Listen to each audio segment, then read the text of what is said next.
How do you make a living doing what you love? Well, I decided to unlock that question, and this week, joining me on the Unlocked podcast is Michelle Lloyd. Michelle went through a life of not really knowing what she wanted to do in life, and now has created a community of over 4,500 artists from around the world and helps them to share their art and make a living doing what they love. Here is a little preview from our episode. What is one thing you would say to them right now to help them make a living out of their passion? I think the one thing that really helped me when I had an inkling of an idea and I just didn't quite believe in myself was surrounded myself with people who gave me the belief, like your podcast, my podcast, books.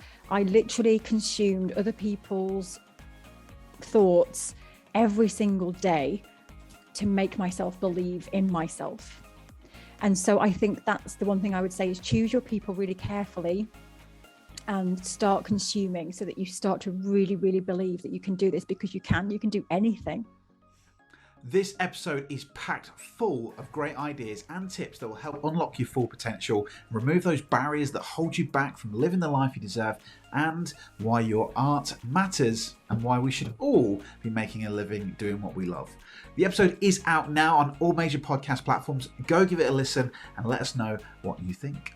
Thanks for supporting this video, and don't forget to hit that subscribe button, and you can join us on another video every single Wednesday. Enjoy. Bye-bye.